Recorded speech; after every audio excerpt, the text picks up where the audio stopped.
Hello, and welcome to the Europe at War podcast. Episode 3.10, the 28th of April.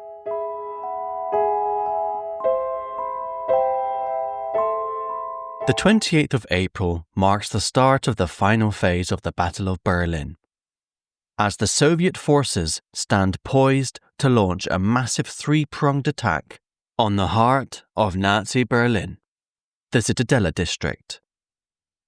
With the Reichstag, the Reichskanzlei, and of course, the Führerbunker, all firmly within the sights of the Red Army. But before we dive into the Soviet assault on the Zitadelle, I'll start this week's episode by quickly bringing you up to speed on the progress of the Red Army's assault elsewhere in the city. To the northwest of Berlin, Marshal Zhukov's first Belorussian Front forces finally captured the district of Spandau, when the remaining German defenders surrendered to the 1st Mechanized Corps of the 2nd Guards Tank Army. In capturing Spandau, the Red Army had an opportunity to garrison the area with reinforcements, in order to prevent Spandau becoming an escape route for any potential breakout groups. As we'll see later in the battle, however, the Soviet control over Spandau was not as complete as they would have liked. Therefore, the district would end up seeing a breakout attempt pass through. After taking the surrender at Spandau, the 1st Mechanized Corps then continued south, where they advanced towards the gardens of the Charlottenburg Palace, and they also conducted an assault on the adjacent Jungfernheide S-Bahnhof, which was another significant German defensive strongpoint. Also in the west of Berlin, the 55th Guards Tank Brigade from Marshal Konev's 1st Ukrainian Fronts 3rd Guards Tank Army continued clearing out the West End and Ruhleben areas of German resistance, and they moved on to rout the German forces positioned at the Reich Sport Academy next to the Olympiastadion. The German defenders here had been reinforced by 2,000 inexperienced Hitler Youth boys, who, in light of the shortage of ammunition and weapons available to the Germans at this stage of the battle, were told to arm themselves by picking up whatever weapons they could find lying around the battlefield. With German control over Berlin shrinking by the hour, the Führerbunker was still desperately pinning all of its hopes on the pipe dream that German counterattacking forces would break the Red Army's assault on Berlin and rescue the Führer. And by the 28th of April, General Wenck's 12th Army had reached the banks of the Schwielowsee Lake, just south of Potsdam.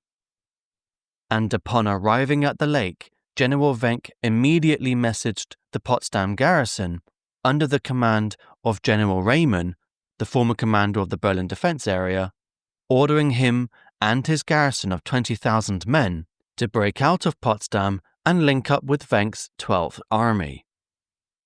And so from the evening hours of the 28th into the early hours of the 29th of April, the men of the Potsdam garrison broke through to 12th Army lines, either by marching along the shoreline of the Schwielowsee Lake or by crossing the lake in small boats.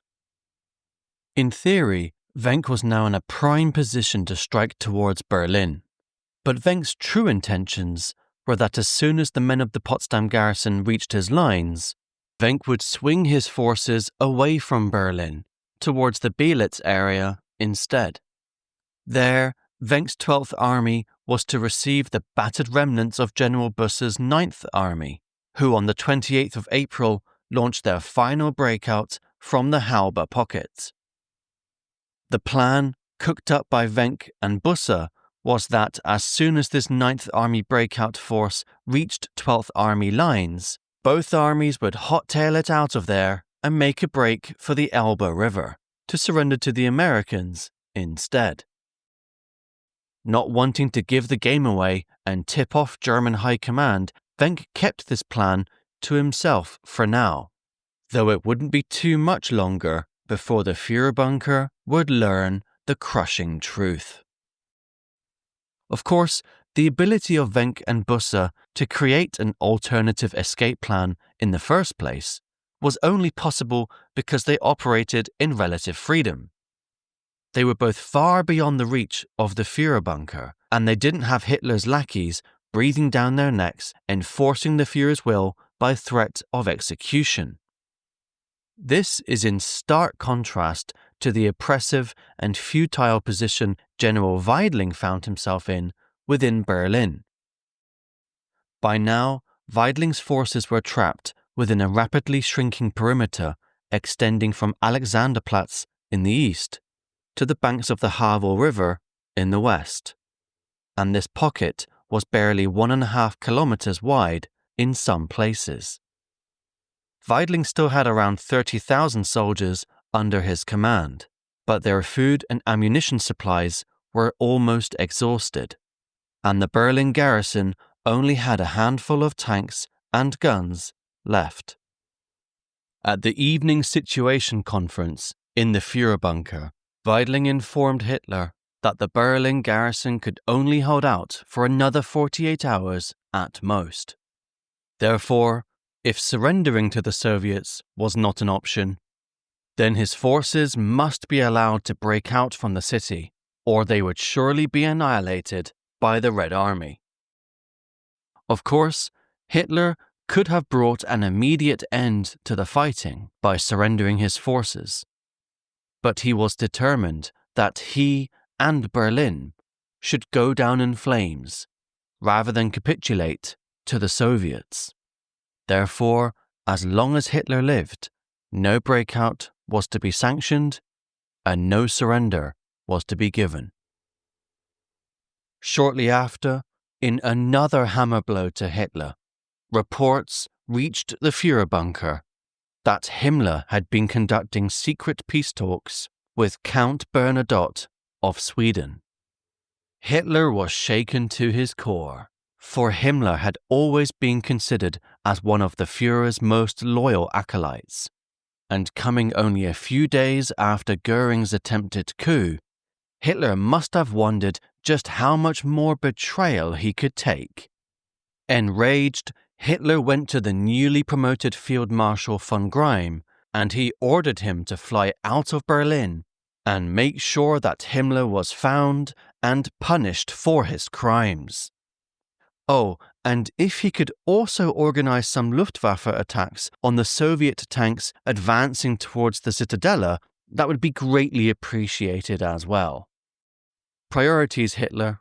Priorities. Von Greim, likely seizing his chance to get out of there, hobbled up the stairs of the bunker, and with Hannah Reich once again at his side, he took off in a small training aircraft which had been procured for his mission. Soldiers from the Soviet Third Shock Army, fighting their way through the Tiergarten Park, were then suddenly surprised by the sight of a German aircraft taking off from next to the Brandenburg Gate. And their first thoughts was that Hitler was escaping Berlin. Red Army flak guns sprung into action, but given that no one had expected German aircraft to start suddenly flying over their heads, the fire from the flak guns was disorganized and haphazard, so the Soviets didn't manage to hit the plane. And thus, despite the odds, von Greim and Hannah Reich managed to escape. But whilst this dramatic escape was unfolding, inside the bunker, Hitler's mood darkened. Himmler's betrayal seems to have been the last straw for Hitler, as he turned his attention to writing his last testaments in anticipation of his imminent suicide. In Hitler's will, he appointed Grand Admiral Dönitz to be the new Reich president after his death. Goebbels was appointed Reich Chancellor, and Martin Bormann was named Party Chancellor, as well as the executor of Hitler's will. But before he died, Hitler, the hopeless romantic, wanted to marry his mistress, Eva Braun. so aides were hurriedly dispatched to find someone to officiate the wedding. One last spectacle before the fall. Now that the madness inside the bunker has been covered for the day, let's crack on with the Soviet assault on the Zitadelle. To the east of the city centre, the 5th Shock Army launched a new assault on the remaining German defensive positions around Alexanderplatz. But despite throwing everything they had at the Germans, the Soviets still failed to make the decisive breakthrough here. In order to find alternative routes into the eastern city centre, the 5th Shock Army then sent the 32nd Rifle Corps on a flanking manoeuvre to the south of Alexanderplatz, and the Rifle Corps aimed to cross the River Spree through an area called the Fischerinsel, or Fisherman's Island. The island was a vital stepping stone towards the central government quarter, and the island itself hosted many important buildings such as the Berlin Cathedral and the Stadtschloss. All of the bridges leading onto the island had been blown up by the retreating Germans, so it's likely that the Soviet riflemen used commercial barges to make the crossing, or that engineers were once again called in to hastily erect pontoon bridges, enabling the movement of heavy equipment and vehicles. To complement this flanking attack, the 9th Rifle Corps also managed to seize the Spittelmarkt area, after intense artillery fire reduced the German defences there to rubble.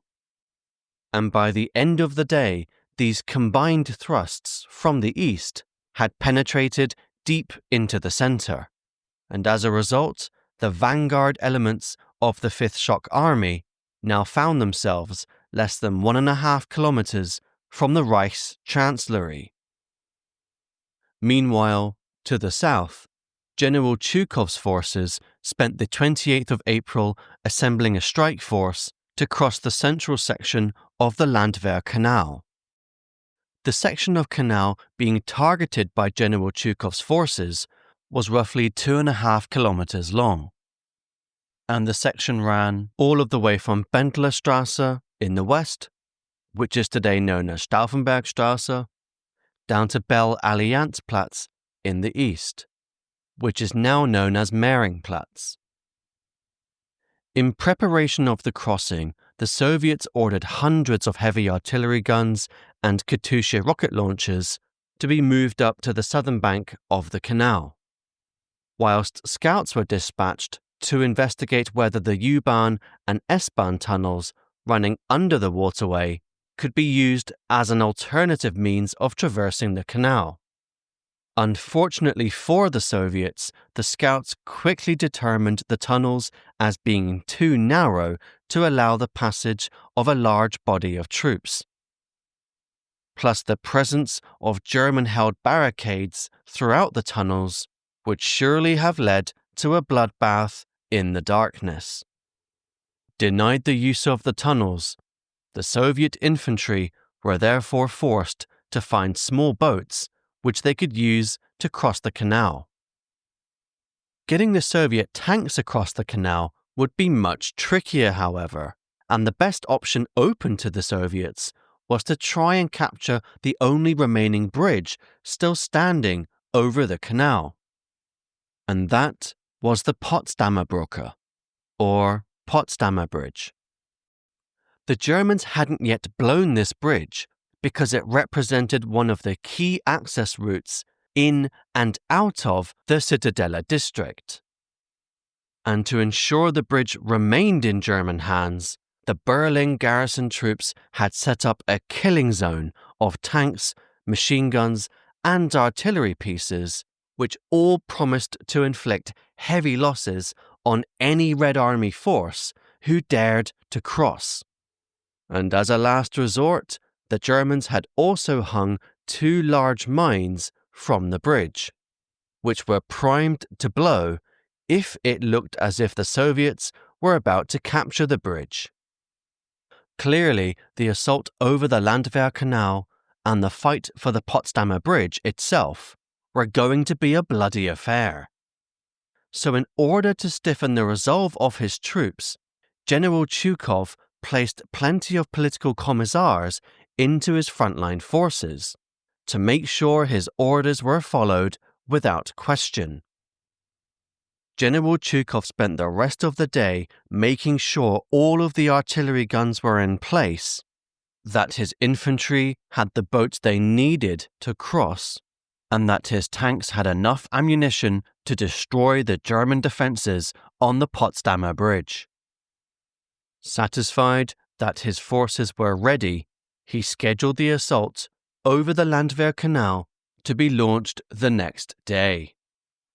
However, the fact that General Zhukov had amassed such a force along this section of the Landwehr Canal only exacerbated the rivalry between the 1st Belarusian and 1st Ukrainian fronts, because elements of Konev's 3rd Guards tank army were already planning to launch their own assault across the Landwehr Canal, in precisely the same sector now occupied by General Zhukov's forces from the 1st Belarusian front. As we've seen in previous episodes, this confusion on the battlefield could have led to a fresh round of friendly fire incidents, as the forces from each front tried to launch simultaneous assaults over the canal. Luckily for the Soviet troops on the ground, however, but perhaps unluckily for Marshal Konev's pride, the potential carnage was avoided by a fresh communiqué from Moscow, which redrew the demarcation line between the two Red Army fronts. The demarcation line was now being moved westwards, and it was to run from Mariendorf in the south through to Tempelhof and Viktoria-Luise-Platz before ending at Savigny-Platz in Charlottenburg. And the order was clear. Marshal Zhukov's 1st Belarusian front was to operate on the eastern side of this line, whilst Marshal Konev's 1st Ukrainian front was to stick to the western side of this line. The previous line had ended at Anhalter Bahnhof, and thus allowed both fronts to move their forces to within striking distance of the Reichstag. The new demarcation line, however, was clearly placing Konev's forces far to the west, and so it was therefore official. Zhukov had won the race to the Reichstag. Marshal Konev and all of the men who served under him were likely seething at the news, especially because they had spilt so much blood in their drive for the Reichstag. But within the Red Army, orders were orders. So Marshal Konev dutifully redeployed the 3rd Guards tank army west to assault Savigny-Platz. Meanwhile, to the north of the city centre, during the afternoon of the 28th of April, the 79th Rifle Corps from the 3rd Shock Army was advancing down Alt Moabit Street towards the northern edge of the Zitadelle district, when riflemen caught their first glimpse of the Reichstag. The building had been the magnetic pull for all of the various Red Army forces who had fought their way through the streets of Berlin. To capture the Reichstag and to place the red flag of the Soviet Union on its roof would signal the final victory of communism over fascism. Stalin dreamt of the Red Army capturing the Reichstag in time for the May Day celebrations, and he made it clear to the senior commanders in the field that it didn't matter how many troops were to be sacrificed in order to make his dreams come true. But before the 79th Rifle Corps could reach the Reichstag, they first had to cross the Moltke Bridge leading over the River Spree, advance through the various governmental buildings positioned on the opposite bank of the river, and then fight their way through the series of anti-tank ditches, trench lines, and machine gun nests which had been positioned in front of the Reichstag building itself. If that wasn't daunting enough, the Germans had dotted the area with artillery guns and mortars. whilst the Zoo Flak Tower was also ready and waiting to rain all manners of hellfire down onto any Soviet units attempting to storm the Reichstag. And as a last defensive measure, the Germans had also laid down hundreds of mines.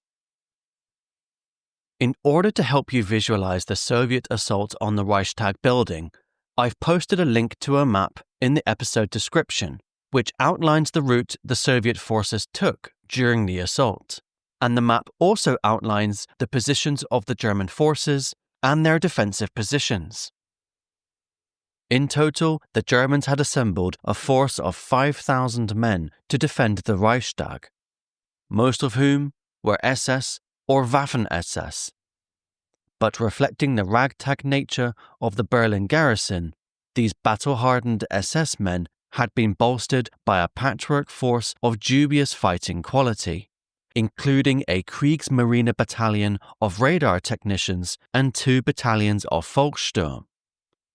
But whatever the fighting quality of the German forces, the defensive network around the Reichstag was impressive, meaning that the Soviet assault on the building would be a costly and bloody endeavour, especially as the Red Army Air Force was unable to provide aerial support due to the fact that the Soviet and German forces were too close to one another.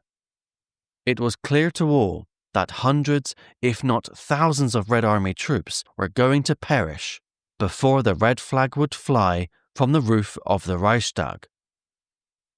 In view of the challenges ahead, the 79th Rifle Corps was assigned the 10th Independent Flamethrower Battalion and the 23rd Tank Brigade as reinforcements. And once these reinforcements arrived, the assault on the Reichstag could now begin. After the remaining German stragglers were cleared out on the northern side of the River Spree, the 79th Rifle Corps, with its 150th and 171st Rifle Divisions in the lead, assembled in the ruins of the Lehrter Bahnhof, which is today the site of Berlin's Hauptbahnhof, and they readied themselves for their assault on the Moltke Bridge. The Soviets wanted to launch a surprise attack on the German troops defending the bridge, because the Germans had wired the bridge with explosives which could be set off at any moment. The plan was to therefore rush the bridge quickly, and once across, the 150th Rifle Division was to establish a secure bridgehead on the southern side of the embankment, whilst the 171st Rifle Division was to immediately proceed to clear out any government buildings on the other side of the bank of German troops.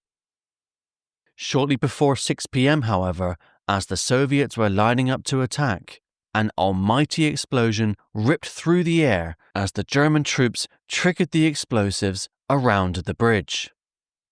As the dust settled, the Soviets feared the worst. But amazingly, the bridge, whilst heavily damaged and sagging to one side, was still standing, and there was still plenty of road space left on the bridge for infantry and tanks to cross over. Fearing that the Germans would try to detonate a second round of explosives, the Soviets wasted no time charging towards the bridge. The first Soviet platoon to reach the bridge took cover behind the barbed wire barricades which the Germans had set up on the northern end of the bridge, whilst supporting Soviet artillery fire was called in to reduce what remained of the German defensive positions on the bridge to smithereens. As darkness fell, the leading infantry units dashed across what remained of the bridge, managing to establish an initial but far from secure bridgehead on the German side of the river during the night. The Red Army was closing in, not just on the Reichstag, but also on the Führer himself.